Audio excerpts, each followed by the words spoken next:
The first time I suspected Michael was cheating, I told myself I was being paranoid. The second time, I told myself I was overreacting. The third time, I hired a private investigator. Her name was Andrea Cole, and she confirmed my worst fears within 48 hours. "Your husband is having an affair with his administrative assistant, Danielle Price," Andrea said, sliding photos across the coffee shop table. "They've been together for approximately 8 months. Hotel visits twice a week, lunch dates. He bought her a bracelet last month, charged it to a credit card you probably don't know about." I stared at the photos.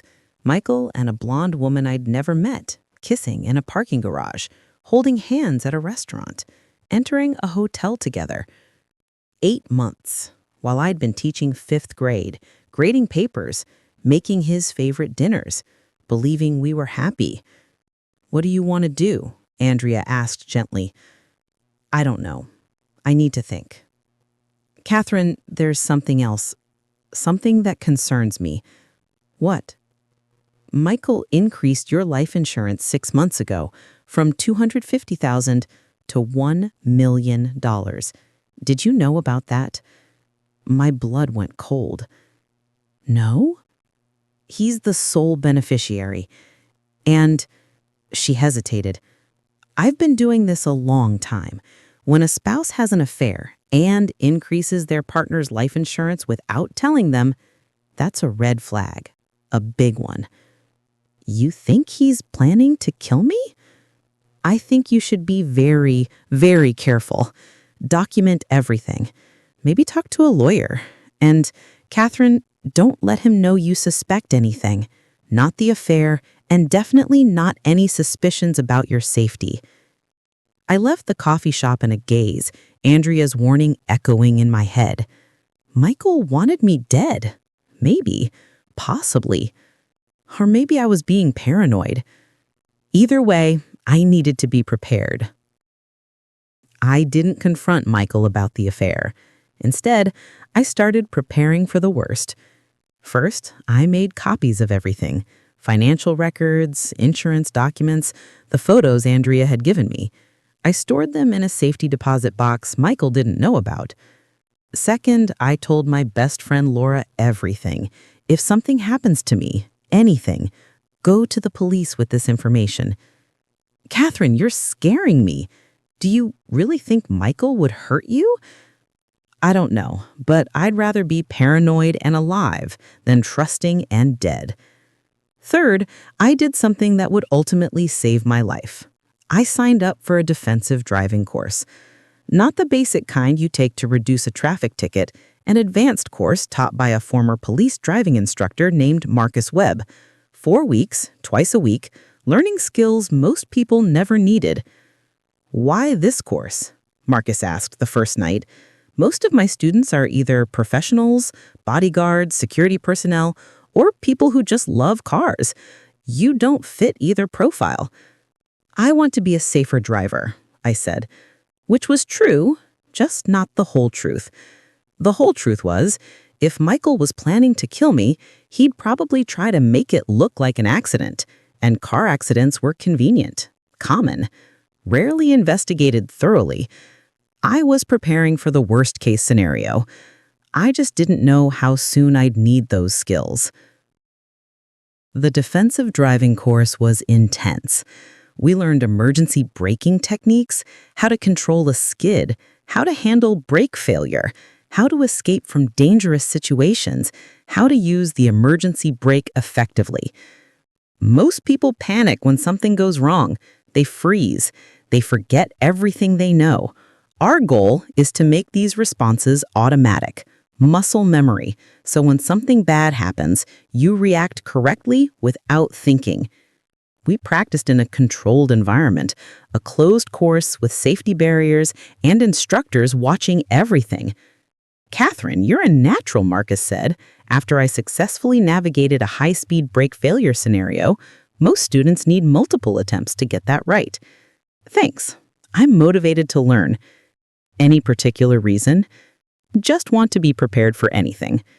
He nodded, accepting the answer without pushing. Meanwhile, at home, Michael was acting increasingly strange. He'd suggest I take his car instead of mine. The SUV is safer. Why don't you drive that today? He'd offer to take care of things with my car. I'll get your oil changed this weekend. You don't need to worry about it. He'd insist on doing errands that involved my car. I'll drop your car at the shop. You stay home and relax. Every suggestion made my skin crawl. Every offer felt like a trap. I declined them all with excuses he couldn't argue with. I like my car. It's comfortable. I'm used to it. 4 weeks into the defensive driving course, Andrea called me. Catherine, I've been continuing surveillance. Michael and Danielle have been looking at houses together. Expensive houses, way more than he could afford on his salary. Unless he had $1 million of life insurance money. Exactly, there's more. Danielle searched, "Can brake failure look like an accident?" on her work computer. I have a contact who monitors this kind of thing for warning signs. My hand started shaking. When did she search that? 3 days ago. 3 days? They were planning something. Soon. Catherine, you need to go to the police. With what evidence? Suspicious Google searches? The fact that my husband bought his mistress a bracelet? That's not enough. It's enough to establish a pattern. It's not enough to arrest him. And if I go to the police and nothing happens, he'll know I'm onto him. That might push him to act faster. I took a breath. Andrea, I need more time. I'm almost done with the defensive driving course. If they do try something with my car, I'll be ready. This is insane. You're using yourself as bait. I'm protecting myself. There's a difference. Catherine, I'll be careful, I promise. Just keep monitoring them. Let me know if anything changes. After we hung up, I sat in my car for 20 minutes, trying to steady my breathing. Michael wanted me dead. His mistress was researching methods. They were planning to make it look like an accident. And I was going to let them try, because that's the only way I'd have proof. The irony wasn't lost on me. I was about to bet my life on a 4-week defensive driving course. The attempt happened on a Sunday morning. I was supposed to drive to my sister's house, an hour away, mostly on winding mountain roads. Michael had been unusually attentive that morning, made me breakfast, kissed me goodbye, told me to drive safely. The roads can be dangerous up there, lots of curves, take your time. I nodded, noting the barely concealed excitement in his eyes. After he left for his golf game, probably meeting Danielle, I checked my car.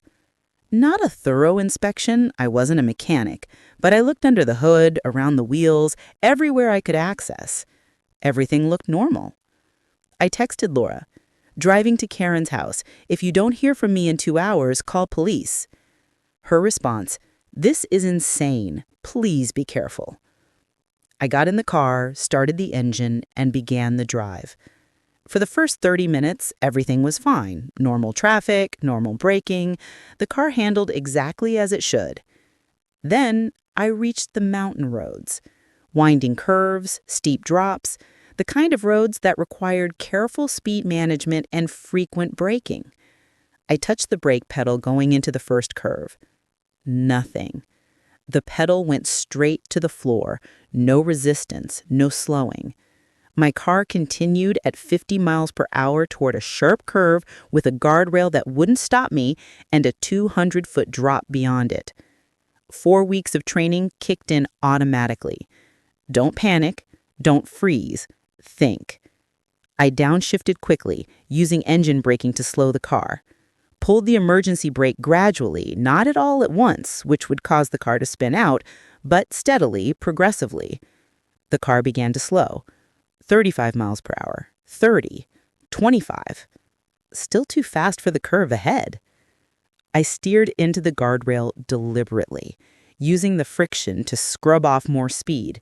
Sparks flew, metal screamed, my seatbelt locked tight against my chest. The car shuddered, scraped, and finally came to a stop 20 feet before the curve.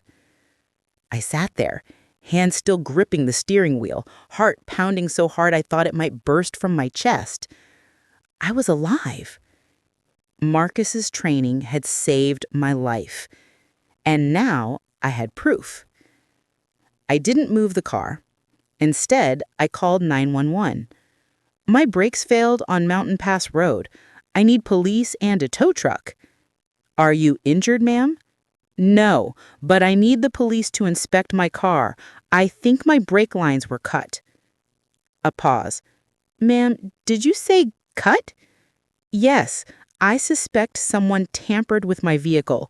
I need officers who can document this as a crime scene. 2 police cars arrived within 20 minutes, a tow truck 10 minutes after that. Officer Jennifer Martinez was the first to approach my car. Mrs. Patterson, you reported suspected vehicle tampering? Yes, my brakes failed completely on these mountain roads.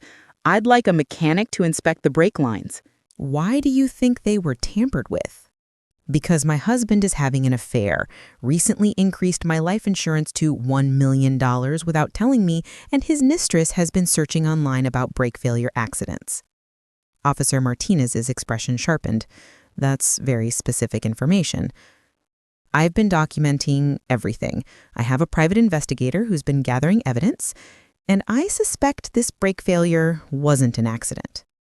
I'm going to call a detective. Don't touch anything in the vehicle. While we waited, Officer Martinez took my statement. I told her everything. The affair, the insurance increase, the Google searches, my defensive driving training. You took defensive driving lessons because you suspected he might tamper with your car? I suspected he might try to kill me and make it look like an accident. A car accident seemed most likely, so I prepared. That's incredibly smart or incredibly paranoid. I'm alive, so I'm going with smart. Detective Sarah Chen arrived 45 minutes later just as the tow truck driver was inspecting my car. Officer Martinez filled me in. Affair, insurance increase, suspicious searches, and you're claiming attempted murder via brake tampering. I'm claiming my brakes failed under suspicious circumstances. Whether it's attempted murder is for you to determine.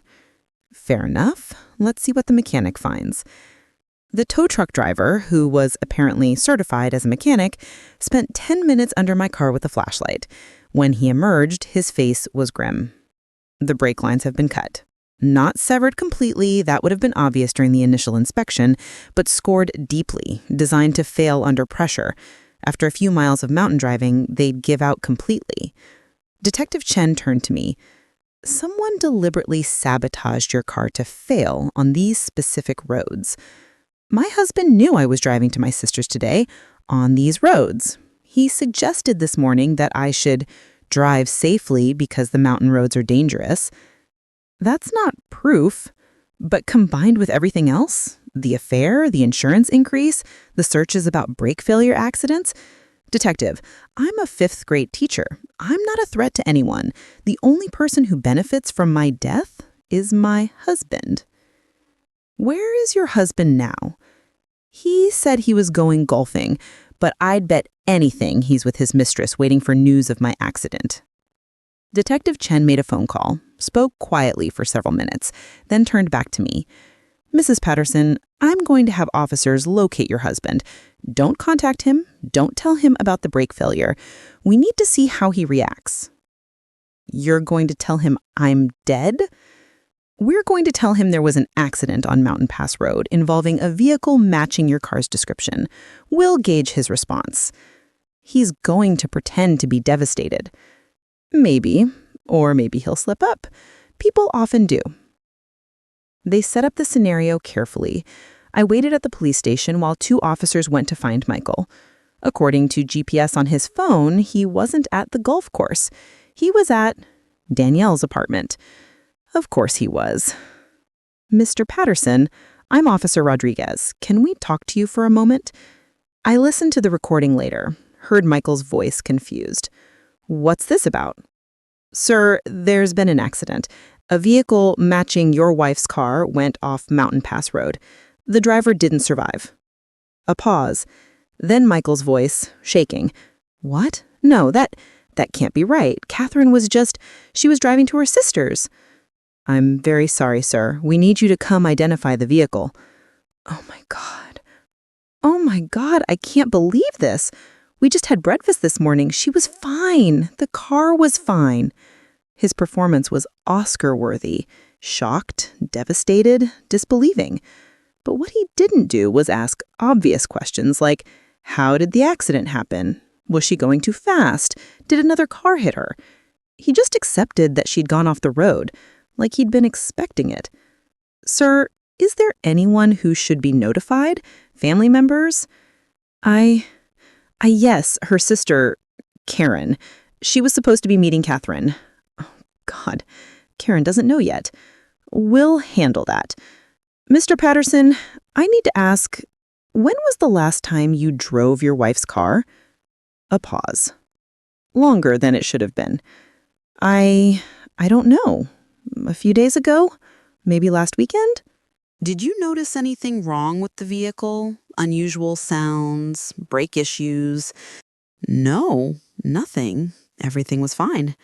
But his voice had changed, become more guarded. He was realizing these weren't just condolence questions. These were investigative questions. Sir, we'd like you to come to the station to identify the vehicle and answer a few more questions. Of course, anything I can do to help. When Michael arrived at the police station, Detective Chen led him to an interview room. Mr. Patterson, thank you for coming in. I know this must be incredibly difficult. I just can't believe she's gone. We've been married for 18 years. I don't know how I'm gonna... He broke down convincingly. I'm sorry. This is just so sudden. Take your time. I need to ask you some questions about your wife's vehicle. Okay. When was the last time you performed maintenance on her car? I don't really do the maintenance. Catherine handles that stuff, takes it to the shop herself. So you didn't recently work on her brakes? No. Why would I? Mr. Patterson, your wife's brake lines were deliberately cut. This wasn't an accident. This was attempted murder. Michael's face went pale. What? They scored the brake lines so they'd fail under pressure. On those mountain roads, brake failure would almost certainly be fatal. But Catherine, she survived? And there it was, the slip, the question he shouldn't have asked. Detective Chen smiled coldly. I never said she survived. I said it was attempted murder. Michael's mouth opened and closed. I just assumed if you're investigating tampering. Your wife is alive, Mr. Patterson. She survived because she's been taking advanced defensive driving lessons. Lessons she started after discovering your affair with Danielle Price. All color drained from Michael's face. I don't know what you're talking about. We have photos of you and Ms. Price together, hotel records, credit card statements for gifts you bought her. And we have Ms. Price's search history, which includes queries about brake failure accidents and whether they can be detected. I want a lawyer. That's your right, but Mr. Patterson, your wife survived. She's in the next room, giving her statement right now, and the evidence is overwhelming. The brake lines in her car were cut. You had motive, $1 million in life insurance. You had opportunity, access to her vehicle, and your mistress researched the exact method used. This isn't going to go away. Michael put his head in his hands. I didn't do it. I didn't cut her brake lines. Then who did? Silence. Mr. Patterson, if you cooperate, if you tell us what happened, the prosecutor might be willing to work with you.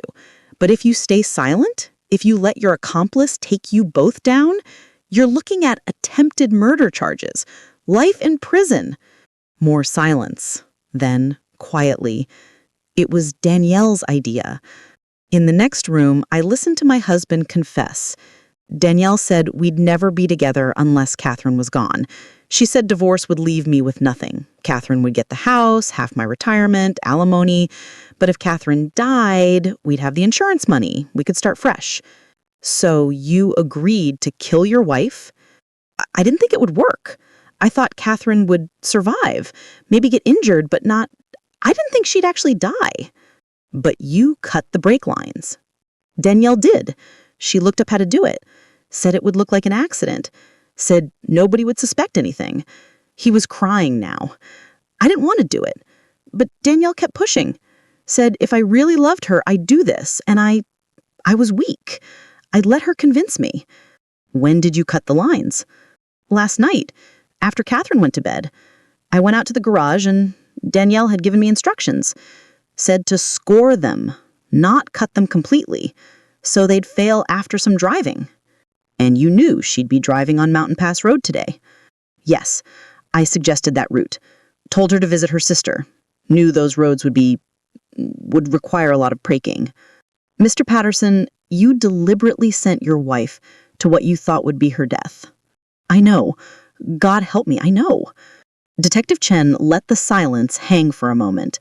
Then, your wife survived because she was smarter than you. She suspected something, prepared for it, and when her brakes failed, she knew exactly what to do. She saved herself because she didn't trust you. Can I see her? Please, I need to apologize. I need to tell her, you're under arrest for attempted murder. You don't get to see her. They arrested Danielle Price an hour later at her apartment. She tried to run, made it to the parking lot before officers tackled her. In her apartment, they found printed instructions on how to cut brake lines, online order confirmations for tools, text messages with Michael planning my death. After this weekend, we'll be free, she'd written 2 days ago. Just stick to the plan. I'm nervous, Michael had responded. What if something goes wrong? Nothing will go wrong. Mountain roads, brake failure, tragic accident. Nobody will suspect a thing. And then we'll have $1 million and the rest of our lives together. I love you, Michael wrote. I love you too. Soon, this will all be over. But it wasn't over the way they'd planned. They'd underestimated the wife they were trying to kill. The trial was 4 months later. Michael and Danielle were tried together. The prosecution presented overwhelming evidence: the cut brake lines, the text messages, the Google searches, the insurance increase, the affair. I testified for an entire day. Mrs. Patterson, why did you take defensive driving lessons? The prosecutor asked. Because after I discovered my husband's affair and learned he'd increased my life insurance without telling me, I became concerned for my safety. A car accident seemed like the most likely method if someone wanted to kill me and make it look accidental. So you prepared for that scenario? Yes, I took an advanced driving course taught by a former police instructor. We practiced emergency procedures, including brake failure scenarios. And that training saved your life? Absolutely. When my brakes failed on Mountain Pass Road, I didn't panic. I used engine braking, the emergency brake, and controlled contact with the guardrail to slow the vehicle. Without that training, I would have gone off the cliff at 50 miles per hour. I would have died exactly as they'd planned. Do you believe your husband intended to kill you? I looked at Michael, sitting at the defense table. He wouldn't meet my eyes. Yes, he cut my brake lines knowing I'd be driving on dangerous mountain roads. He sent me to what he thought would be my death. And then he waited with his mistress for news that I was dead. The defense tried to paint me as paranoid, suggested the brake line damage was coincidental, implied I'd sabotaged my own car for attention, but the jury didn't buy it. They deliberated for 6 hours. Guilty, both of them. Attempted murder, conspiracy, reckless endangerment. Michael got 25 years. Danielle got 30. The judge, before sentencing, addressed them directly. You planned to murder an innocent woman for money and your own convenience. You researched methods. You executed your plan carefully. The only reason Mrs. Patterson survived was because she was smarter, more prepared, and stronger than you anticipated. She saved herself. And in doing so, she ensured you'd both face justice. I was 51 years old, divorced, and alive. I'd sold the house, couldn't live there after knowing Michael had gone to the garage and deliberately sabotaged my car while I slept upstairs, trusting him. Bought a smaller place across town, 1 story, no garage. I parked in the driveway where I could see my car from the living room window. Trust issues? Absolutely. But I was alive to have them. Marcus Webb, my defensive driving instructor, stayed in touch. "You're my best success story," he told me over coffee one afternoon. "I've been teaching for 20 years. You're the only student who's actually used the skills to survive a murder attempt." I hope I stay the only one. Me too. But Catherine, what you did, recognizing the danger, preparing for it, executing the techniques perfectly under pressure, that's extraordinary. I was terrified. Courage isn't the absence of fear, it's action despite fear. You had seconds to react when those brakes failed. You could have panicked. Instead, you did everything right. I taught you everything right. I taught you the mechanics. You provided the mental fortitude. That can't be taught. I thought about that. About the moment the brake pedal went to the floor, the split second where I could have frozen and died, or reacted and lived. I'd chosen to live.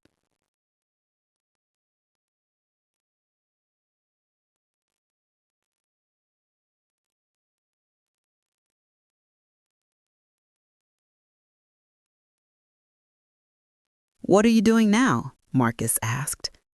"Teaching still. 5th grade. Same school." "Do the kids know what happened?" "Some do, their parents told them. I don't bring it up, but if a student asks, I'm honest. Someone tried to hurt me.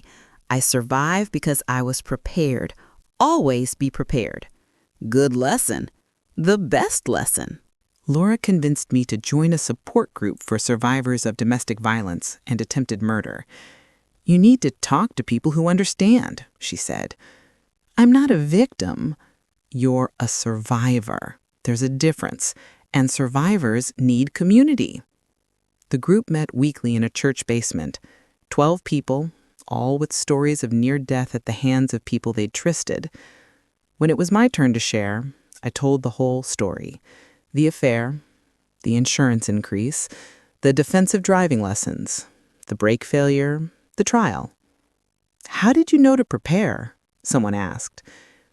I didn't know for sure, but something felt wrong. The affair, the insurance, the way Michael was acting, it all added up to danger. So I prepared for the worst-case scenario. That's incredible.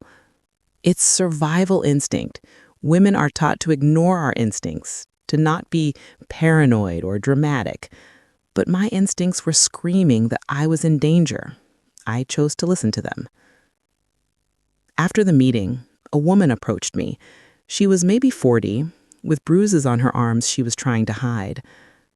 "My husband has been acting strange lately, asking me to drive his car instead of mine, suggesting I take certain routes. I thought I was being paranoid, but after hearing your story, trust your instincts. Document everything. Tell someone you trust. And if you think your car might be tampered with, have it inspected by a mechanic you choose, not one your husband recommends." "Thank you. You might have just saved my life." "Then we're even. Someone saved mine by giving me information. I'm just passing it forward." I wrote a book, Brake for Danger: How Defensive Driving Saved My Life. It was part memoir, part survival guide, part warning about recognizing the signs of danger in relationships. Marcus Webb wrote the foreword. explaining the defensive driving techniques that had saved my life. Detective Chen contributed a chapter about recognizing and investigating attempted murder. Andrea Cole, my private investigator, wrote about the warning signs of a spouse planning to kill their partner. The book became a bestseller in the true crime category. Women reached out with their own stories. Some had survived similar attempts. Others had escaped before the attempt was made. A few were still in danger, using the book as a guide to protect themselves. "You're saving lives," Laura told me at the book launch party. "I'm just sharing what saved mine." That's how it works. One person survives, shares their story, and helps others survive too. You're breaking the cycle. Maybe she was right. I met someone. His name was David, and he was a high school physics teacher at a neighboring school. We met at an education conference, bonded over complaints about standardized testing, and exchanged numbers. Full disclosure, I told him on our third date, my ex-husband tried to kill me, cut my brake lines, and sent me to drive on mountain roads. I survived. He's in prison, but I have trust issues, severe ones. David didn't flinch. That's understandable. Do you want to talk about it? I wrote a book about it. You can read that if you want the full story. I'll read it. But, Catherine, I want you to know I'm a patient man. We'll go at whatever pace you need. And if there are things that make you uncomfortable, just tell me. I'll respect your boundaries. I can't be a passenger in a car without controlling the radio and watching the road obsessively. Then you drive, or we take separate cars. Whatever works. I check under my car for every drive. Smart. I'll check with you. I have nightmares sometimes about brake pedals that don't work and cliffs that come up too fast. I'll be there when you wake up, if you want me to be. We took things slowly. Dated for a year before I let him meet my sister. Another 6 months before I considered letting him stay overnight at my house. "I'm not trying to rush you," he said. "I just want to be clear about my intentions. I'm falling in love with you, Catherine, and I'll wait as long as it takes for you to feel safe enough to love me back. I'm already falling for you. I'm just scared." Of me? Of trusting anyone again. That's fair. But, Catherine, not everyone is Michael. Some people are exactly who they claim to be. I'm one of those people. He proved it over time. Showed up when he said he would. Did what he promised. Never pressured me. Never gave me reason to doubt. 2 years into our relationship, I finally felt safe enough to say yes when he proposed. "Are you sure?" he asked, kneeling in my living room with a simple ring. "I know marriage is complicated for you after everything." "I'm sure. Because you're not Michael. You're nothing like him. And I trust you. That's the greatest compliment you could give me." I was 54 when I testified at Danielle Price's parole hearing. She'd served 5 years, was eligible for early release due to good behavior and prison overcrowding.